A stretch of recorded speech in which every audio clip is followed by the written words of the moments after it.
So everyone knows me, I think by now. I'm Jesperson, the owner of the Breathable Home. And my talk today is going to be based mainly on how are we going to figure out what's going on with the home. A lot of vendors downstairs, myself included, we have all sorts of techniques and ways of making a home more comfortable, cost less money to operate, to become healthier. So what I'm going to try to do is just navigate a little bit how my company chooses to do that, and I think is a good model for a homeowner to be able to make those decisions based on their budget, their goals, and what their house actually needs. So I wanted to start first by just describing a term that I think is becoming more important, and one I'll use in this talk, and that's home performance. You know, we're looking about how a home is actually performing, just like we would, how well a vehicle drives, how it handles or something like that. That's not a term that's widely used, and I think it should be. Because when we go into a home, as we all live in a home, or this room right now, if this room, for example, gets too hot, it's a January day, but maybe the heating system delivers heat to this room before it delivers it to some of the other rooms, this room will become uncomfortable. So that would qualify as, how is this room performing for us? It may be, in this case, too hot. Maybe, even after we get the room too hot, because of leaks and poor insulation, it cools off quickly. So now the heating system needs to turn on again right away. So again, we'd have another indication that this room isn't performing well. It heats up too fast, and then cools down just as fast as it heated up. So performance can kind of take a number of different, you can define it in a number of different ways, but basically, as humans, when we live in a space, we want that space to be controlled. We want to be able to control it compared to outside. So Mother Nature kind of controls outside. She decides if it's going to rain, it's going to be hot, it's going to be humid. We want to be inside where we can control our environment so it's healthy, it feels comfortable, and that means that we really have to demarcate what's, as I tell my clients, what's yours and what's hers. So by insulating, air sealing, using a good heating system, and looking at how the house is situated to the south, to the sun, to the north, all these things kind of fall into this performance as I, as an auditor, come to a house to answer those questions. All these things sort of play a role. So what I'm trying to say is when I refer to home performance, we're really looking at a lot of elements in a home that all work together as one. Every part's working together. They may not be working well together, but they're all part of the same system. So what I do for a client when I come in is look at the performance where it's beginning. Before we go moving parts around or changing things, let's figure out how is it performing right now, and then decide what makes sense. Is it solar? Is it natural gas? Is it pellets? Is it insulation? A ventilation system? Then decide what kind of changes we're going to make to the structure. So that's what I mean by home performance. I'll start by the real talk by discussing an interesting idea that I got from a professor out of Waterville, Dr. John Joseph. So this is not my idea, but I think it's a way to get the conversation going on home performance and energy efficiency from just strictly a dollar and cents point of view. So first one, let's say I've got $10,000 to invest right here. And I decide, okay, I'm going to invest in something that I know is going to grow. Let's take oil, for example. So oil, we have no question, is going to increase in price. It'll be more valuable in time. So if I take that $10,000 and I invest it in an oil well, I'm pretty certain, I'm not an investment professional, but I would be pretty certain that I would at least make some money, some return on that investment. So I use oil for a specific reason, because let's say in Maine, most of us heat with oil. If I take that same 10,000, whether it's natural gas or pellets, but let's say it's oil, I heat with oil in my own home. Let's say I take that 10,000 and I invest it in home performance. I want to make my home more comfortable. I want to save money. All those wonderful things that I was talking about. So I take that 10,000 and invest in my house, and 10,000 or another 10,000 and invest it in an oil well. Both will make me money. Both will. This one saves me money, but this one makes me money. So in both cases, I'm ahead. With the oil well, as soon as oil goes up, let's say this winter we see $4 a gallon, my investment just grew. So I'm going to make more money with that $10,000. Same would happen if I invested in my own home. As I take that $10,000 and invest in, let's say, insulation, and I use less oil, I save money. So in both cases, I'm winning. But there's some real key elements to this that I want to explain to everyone, because it was a real eye-opener for me. When I take that money, that $10,000, and invest in my home in this case, I'm saving money so I don't pay taxes on it like I would over here. That's my money. If I spend $1,000 last year to heat my home and next year I spend $700, that's $300 in my bank account. No, I don't have to share that with anyone if I don't want to. So I've saved money here instead of actually making money here, tax-free. A couple other really interesting benefits. I'm more comfortable in my house. I'm not any more comfortable if I invest over here. I've actually changed the environment that I live in, and I think anyway, when you're more comfortable with where you live, you're going to be happier and hopefully healthier. So that's a real good plus. The second is, my home now that I've invested this $10,000 in is worth more money. Because if I'm going to sell my house to you, and I've got a beautiful old farmhouse, but I don't have an insulation in my walls, that's going to be a harder sell for you to buy, knowing you're going to spend a lot to heat it. So as I make that investment, I make those improvements. Those improvements are now worth something to somebody else, not just me. So I've increased the value of my investment. Third, I've now, if this is of an interest to you, I've reduced the actual energy consumption I need. I've reduced my carbon footprint. I certainly haven't been able to achieve that over here. I'm encouraging more carbon usage here, whereas here, I just require less. So now my carbon footprint, my tonnage, let's say I produce 10 tons a year of carbon, maybe I've reduced that by 3 tons. 3 tons all by myself. I've been able to reduce my carbon output with that sort of investment. So that's, again, not something I'm going to get an advantage of on this side. Another, I am now going to be hiring a company like ours, or I know lots of contractors that have a company just like mine. We all hire people here in Maine. I'm not special. We hire local people. So with that investment, I've now used that to help, my neighbors, my economy, them raise their families, them, send kids to school and do all those wonderful things we do when we invest in our own communities. So we get this other advantage.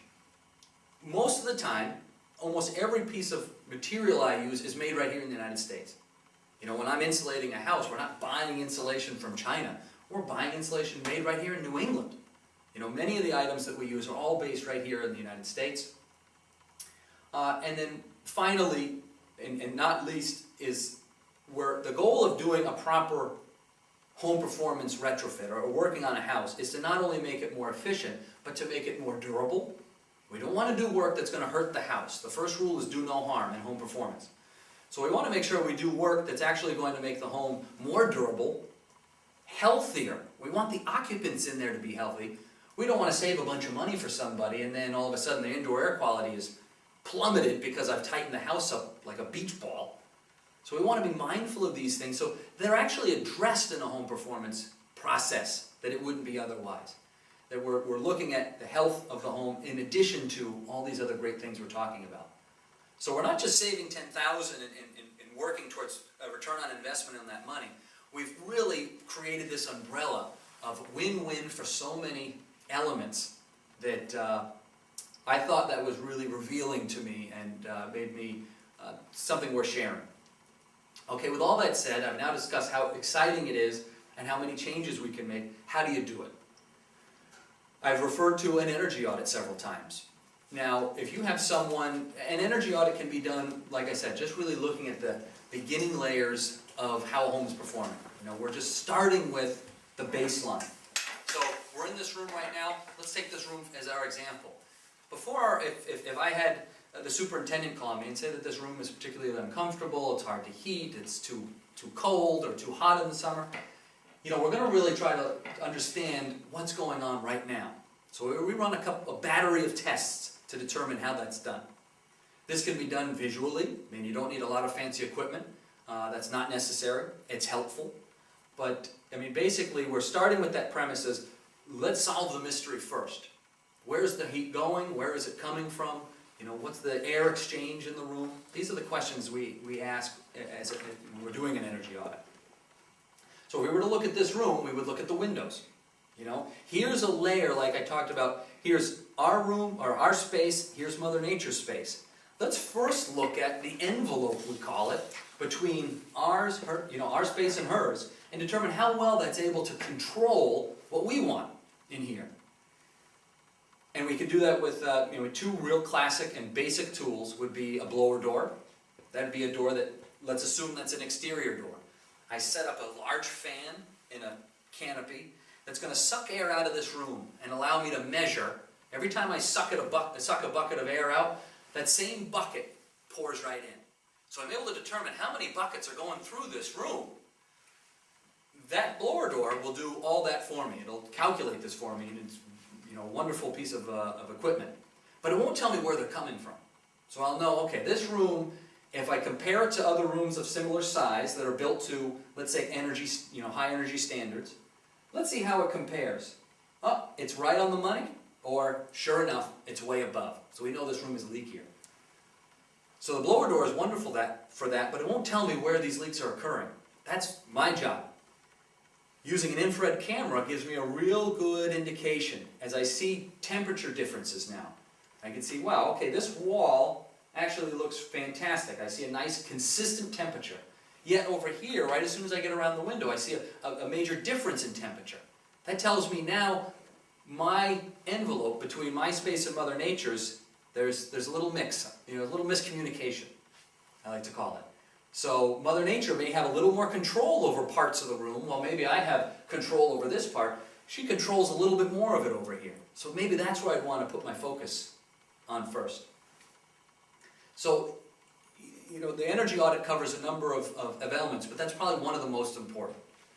Just determining the thermal envelope. How well aligned is it? How well is it able to keep the environment that I want in here? How well is it able to maintain that environment and then maintain it for an extended amount of time? Keeping that environment for 2 hours won't be that helpful. I want that to be 6 hours, 8 hours before my heating system needs to come back on or an air conditioner needs to come back on. So that's certainly one very important element. The other elements would be, let's look at the windows. Let's look at the doors. Let's look at the basement. Your heating system. Now that we've looked at the envelope of the house, now let's try to determine how well is the heating system able to produce that heat. So we're now looking at the efficiency of a heating system or a hot water system. Those play key elements, and sometimes the costs in return on investment for improving those can be very reasonable. So that's what an audit is really doing, is looking at the envelope of the structure, and then how are we creating that environment that we want. That would be a heating system, hot water system, an air conditioning system. Finally, in going back to the health issue, is we want to determine how well is this room, for example, breathing.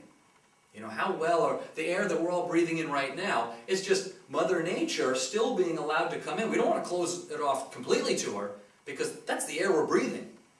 So we want to make sure that there's enough, not too much, not too little. And so that's one other key element of an energy audit that's not typically referenced very often, is how well is the house, where's the air that we're breathing coming from, and how much is there? And that's a key element that really pushes aside energy savings. We're now looking at how healthy is this space when I'm in it. Who cares how energy efficient it is, or how big the solar panels are on it? If it's not healthy inside, it's just not worth doing any work on that. That has to be fixed first. So I bring that up at the end, but that is probably one of the most important parts of an audit. Like I said, is to do no harm. We don't want to go saving someone money or making improvements if we don't know the situation, and with the possibility of harming the people that we're working for. So that's not okay. So that's what we're looking for in an audit. When you're hiring an auditor, you're looking for those attributes. You're looking for someone to cover those bases for you. So then you can make a decision on moving forward. After that audit is done, so now the auditor, let's say they've spent several hours on the home. Usually they take a couple of hours. They've understood what's going on. Now they're ready to supply you with their proposal, their recommendations of what needs to happen. Now it's important for a homeowner to know, okay, I want to know what my budget is. How much can I spend on this work? What am I trying to accomplish? Am I moving in 2 years? Or am I going to leave this home for my kids to live here? You know, what kind of longevity am I expecting to get out of these improvements? So when you're meeting with the auditor, after all these recommendations and proposals are being made, it's important to know what you want to accomplish. Because it can be very easy to get overwhelmed with all the things that are wrong with a main house. We have old homes. And a lot of these old homes haven't been upgraded ever. Some of them slightly, some of them poorly, some of them very well. You know, it could be that your home is actually in good shape and you just need sort of confirmation of that. So it's important to look at what your goals are, as well as, again, your budget and you know, how long you expect this work to actually last. So that's a key element. Once you're able to sit down, you feel that the audit's been done and it's been done appropriately, the next key is to discuss all the options that you have. Make sure you understand them, also very important. A lot of insulation happens, let's say I'm going to insulate this ceiling. You may never see it if you don't go up there. A lot of people don't go up into their attic space. You want to make sure that that work that's being done and recommended, you know, meets the main energy code, for example, at least meets the minimum requirements, and you know that the steps being taken, that you feel comfortable, are based on good building science. You know, that someone's not kind of testing out a new theory or a new product or something. We've solved a lot of the, you know, the issues that we run into, and actually the industry has simplified a great deal, because we know basic building science is just more in the discussion now of how we want to stop heat loss, we want to stop air leakage, and insulate. You know, these are two very simple ways that can be done cost effectively and don't take a lot of fancy equipment to accomplish. This is another element that many items can be done by yourself. Many things that the auditor will find. Well, let's say I find that that window's in bad shape. A homeowner could change that window. A homeowner could re-weather strip around that window. Let's say I find along the baseboard, this is a classic one if you have an old basement, a lot of the cold air that the blower door will show me will suck in from the basement and come into the space. This could be handled by removing a piece of baseboard, a little piece of, one part polyurethane foam, caulking, re-weather stripping a door, for example, or even insulating an attic. A lot of these can be done by homeowners where you don't need a professional to come in and do it. So that's another element to talk about with your homeowner, with your auditor. If there are items that you want to take on, he can classify what he thinks are best for a homeowner to do and what make more sense for a professional to do. So once you feel comfortable with that, then you'd be looking at the work scope. Okay, what do I want to accomplish myself, and what do I want to hire out? And then I'd recommend you handle it just like any other, contractor arrangement. References.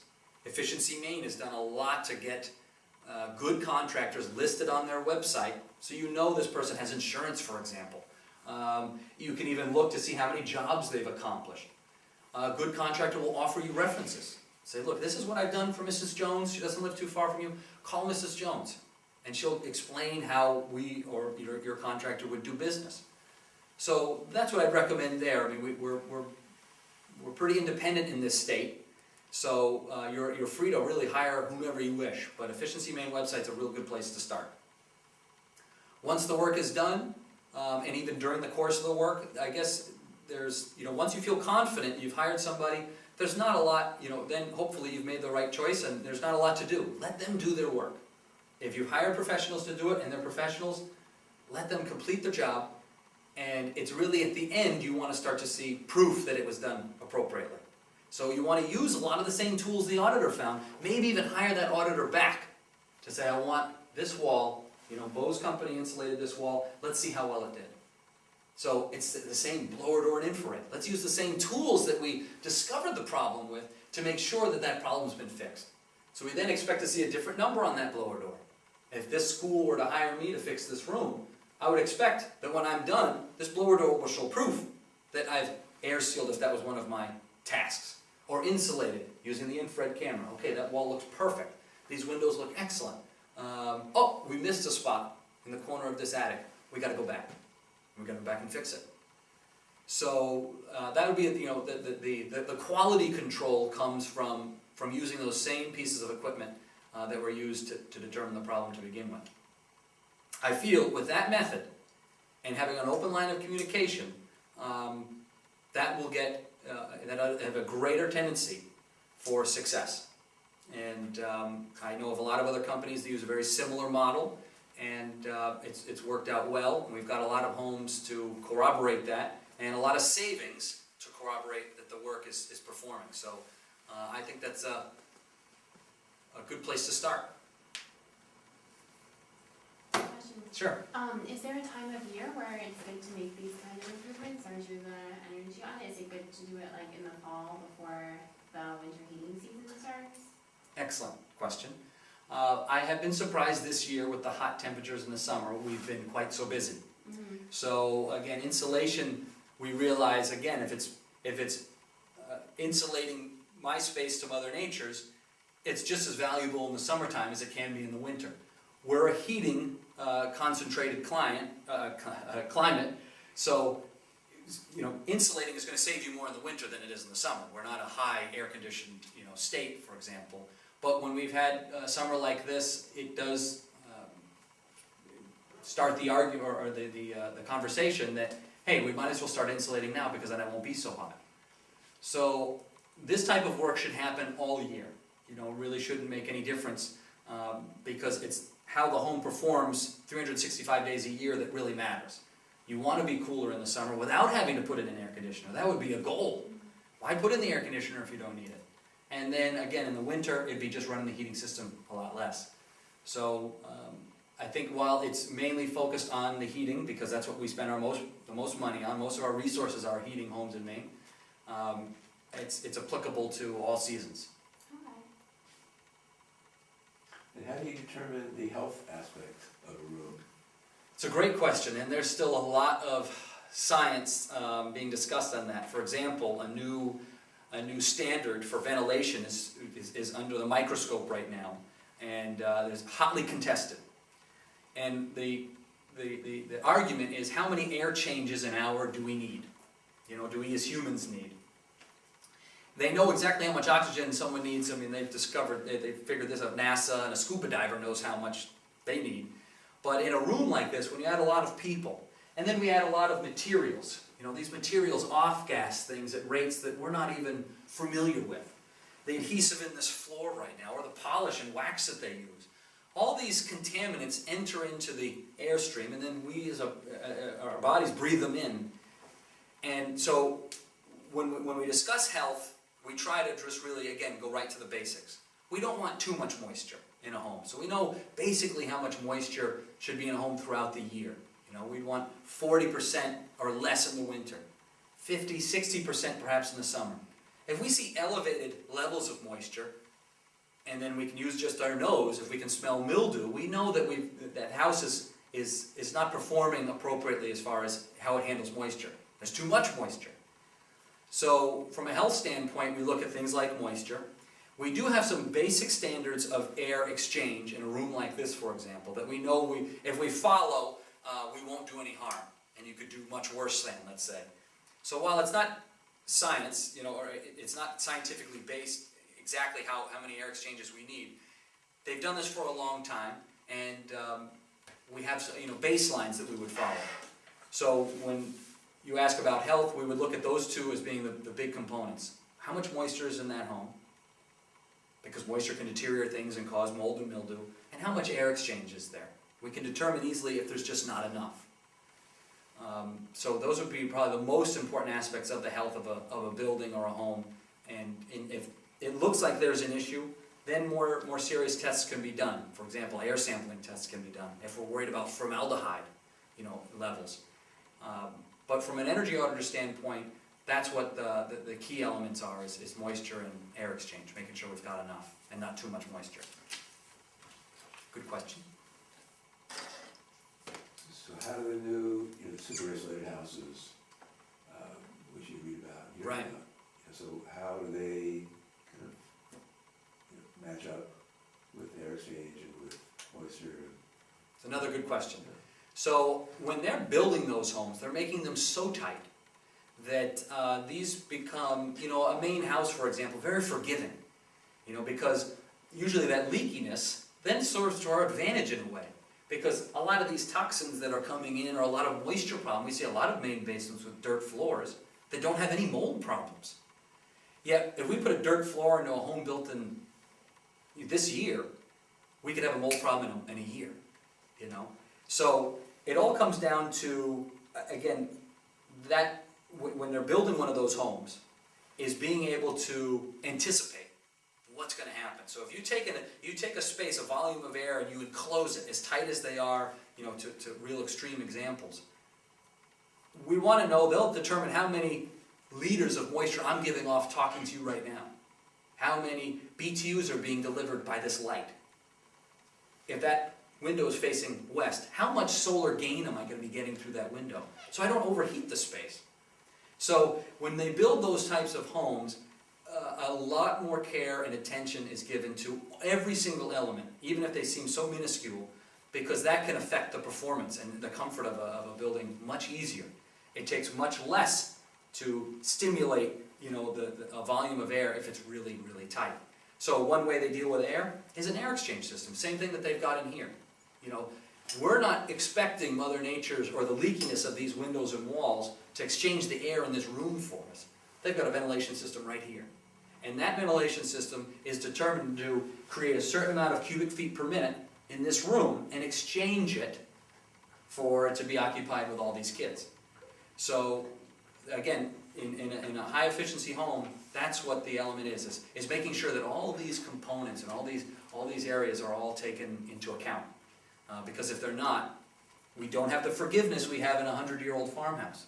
Where, hey, you know, it could be somewhat insulated a little bit, you could have a moisture problem, or you could have not enough air exchange in the spring, but way too much in the winter, and the house survives. The occupants are okay.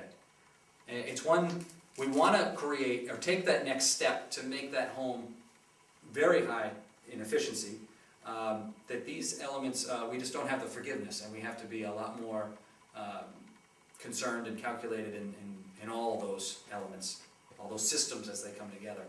So for air, it's all about an air exchange system. And that's why the new code does require that even a new home built today does have a certain amount of air exchange. And that can be provided through a bath fan. You don't need a fancy ventilation system. But they're finally aware that we can't expect the leakiness of a home to do all that for us, which is how a lot of homes are done right now. That if you don't have a ventilation system, you're just expecting the leakiness of the home to do the ventilation for you. Hopefully it's right. Most of the time it isn't. But we're also very malleable, and we can, you know, our bodies can deal with, we don't always need the perfect amount of ventilation and we're okay. I mean, look at, we certainly don't, we know that. But that's the real secret on high efficient homes is making sure all those elements are taken into account. And if they're not, the problems, like I said, are within a year, if not even sooner. You know, you could light us wood stove. We love Maine wood stove. We all have a wood stove. Well, if you're in a home that's too tight, and I go run my bath fan and my dryer, I just start yarding out smoke from my, you know, my wood stove. So a lot of Mainers will just open up a window, create the draft, and everyone is okay. But in a really tight home, again, that could be that's a problem. Someone's made a mistake. So it does become all those elements become heightened in a high efficiency home. You know, the risks are higher, but the reward is much higher as well. You might need 1 gallon of oil every 2 years for one of those. We've done some where they don't even have a central heating system anymore because all those things are taken into account. But you do have to be careful. Another good question. Any questions, Tom? I'm all set. You already did one for me. Okay, okay. Ben, no questions? Oh, I'm all set. Okay, I would just like to make a comment sure. about making a home too airtight. Right, Back in the 70s, when the fuel started creeping up, right, like it's jumping now, but it was creeping Sure. then, and people Yeah. started getting nervous. When they built their homes, they enveloped them in plastic, right, polyplastic, and they covered everything but the doors and the windows. right, And over the years, this poly acted like a condenser between the cold, moist air, dry, warm air inside, or vice versa. Sure. In other words, there was a difference in temperature and humidity on both sides of the Exactly. plastic, right, and it condensed the vapor, the Right. moisture, and it dripped. And I worked as a carpenter for many years, and Right. there's more jobs I had tearing out rotten windowsills and door frames Right. that rotted because of the plastic that people use. Very true. That's an example of too tight. Right. And not only was it not comfortable, I guess it was quite expensive in the long run. It would be, and They we learned a say- lot from those mistakes, actually. Yes, they saved a couple $100 in oil and spent another $1,200 in windows and doors. Yeah. An important element there, you're right, and again, that's where, as we want to get into a more efficient space, a lot of things have to be addressed. So you can use a vapor barrier, it's not recommended for our climate, we're climate zone 6, for example. So a vapor barrier isn't recommended in our climate. However, in Alaska, it is. Because the fear is that the moisture that we're creating in here, if that gets into a cold wall cavity, condenses, and then starts the mold and mildew process. So a vapor barrier can be used, but you have to be tenacious, because then you're saying no moisture can get in there, because once it gets in, it's hard for it to ever get out.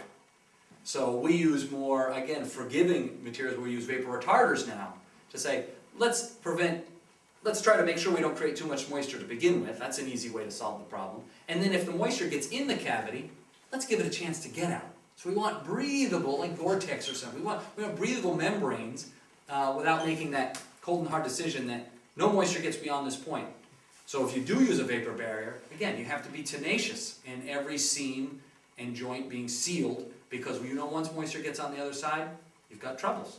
So you bring up a great point on just what we were talking about, that if these things aren't taken into account, you could ruin a home. And in the course of that, you could make a lot of people unhealthy in the home.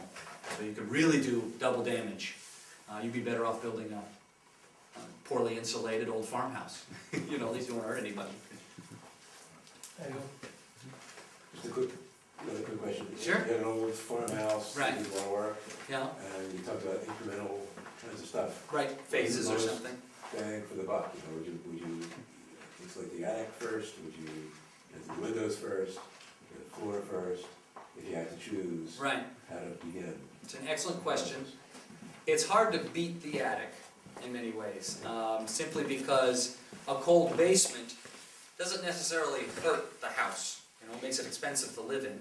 But something like a poorly insulated or poorly air-sealed attic, if we've got an ice damming issue, or if we've got warm, moist air in this space going up into a cold attic, like I said, when warm, moist air comes in contact with cold, it condenses. So we go into a lot of main homes, a lot of people don't go in their attic, I open the attic hatch, and if it's in January, there's little icicles growing on all the nails. You know, you can scratch the frost off the sheathing, because all this warm, moist air is working around all these seams. Like, look at this hole right here. I mean, this would be yarding up air. And we could I would almost wager a great deal of money that right up above that, I'll see signs of mildew or something. That, again, in the springtime, as the sun comes out, it all disappears. And a lot of old main homes are using thick boards that can handle getting soaked and then dried and soaked and then dried for 100 years and never show any signs of real damage.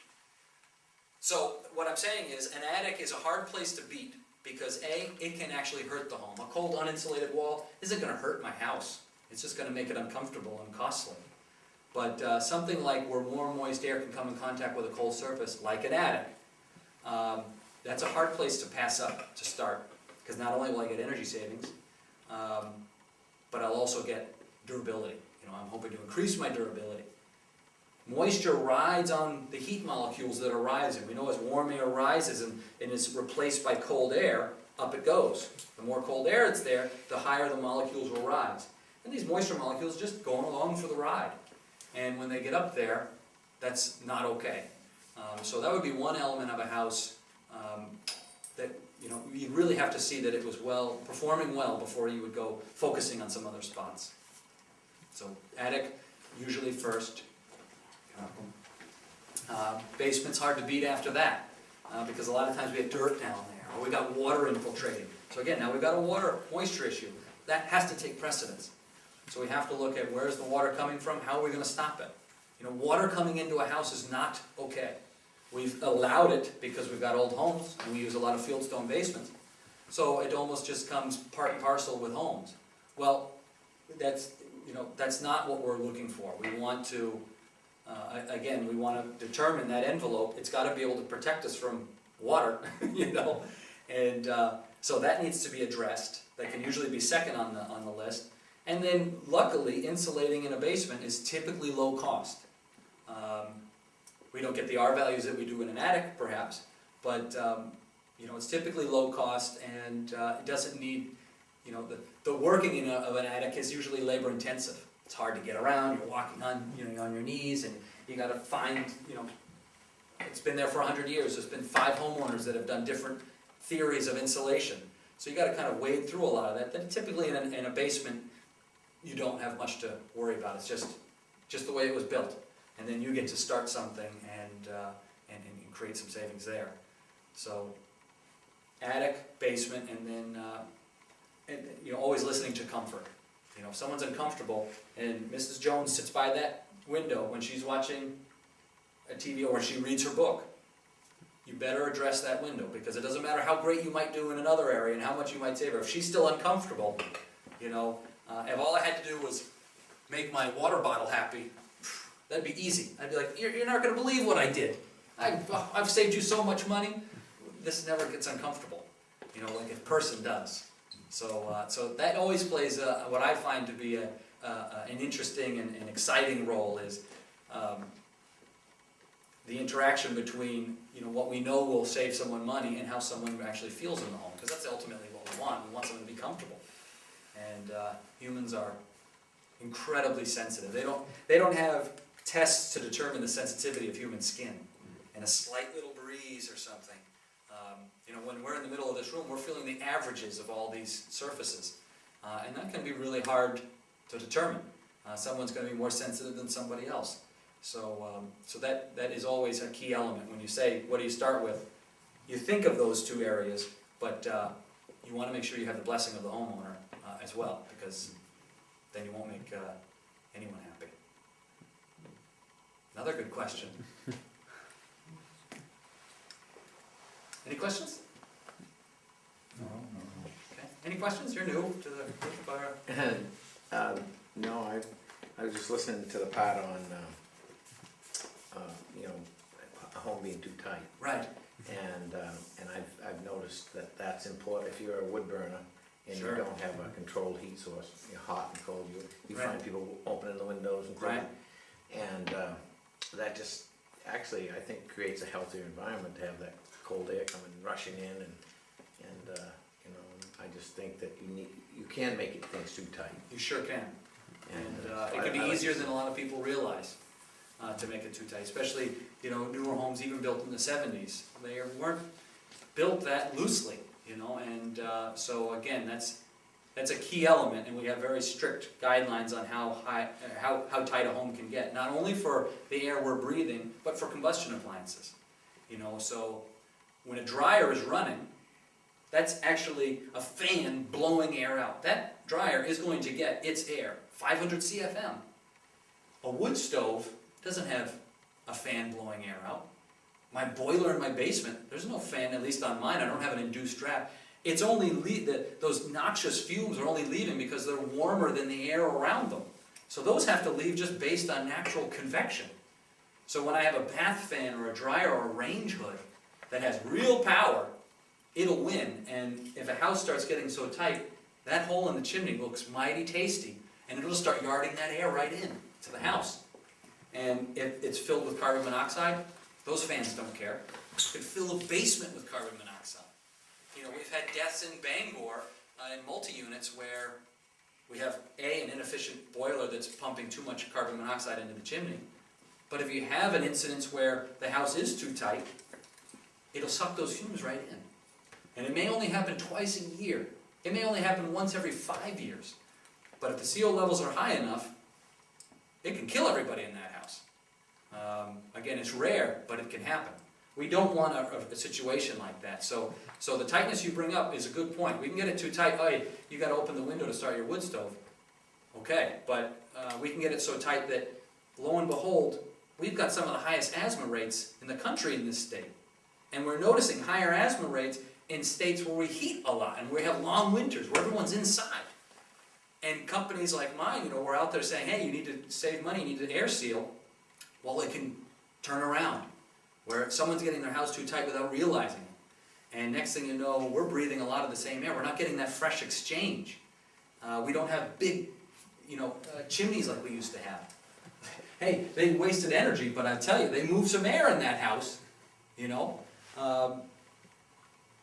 These kinds of elements and these kinds of changes that have been made to the building envelope can come back and hurt us in more ways than just, it just feels a little stuffy in here. We're actually could be affecting the health of the occupants more than we realize. So we do. We have that standard of how much do we all need in this room to breathe, and then what's a boiler need? What's a wood pellet boiler need? My wood stove. And then we judge these, we test them while we're running these other fans that we know are a lot more powerful than what's coming out of there. So that's a benefit of an induced draft or even a condensing boiler. Well, now finally, through 2 pipes, it gets its own air. We don't have to share the air with the heating system anymore. A lot of efficient wood stoves, they pipe in their own air from outside. These are in no way, no reason not to still consider these tests and be concerned with them. But that conversation is happening where we don't have to, again, try to make everybody happy. We have to get air, my dryer needs air, my wood stove needs air, my boiler needs air. It's hard to get a house tight when everyone's asking for the air that's in the space that I paid to heat. And now they need to use it and chuck it outside. It gets hard, So that's the game we're playing. So it's important, like I said, look at it as a system. You can't just go changing one element and then expect every other element, all the other parts of the house just fall in line. They all have to really work together. So it's a good point.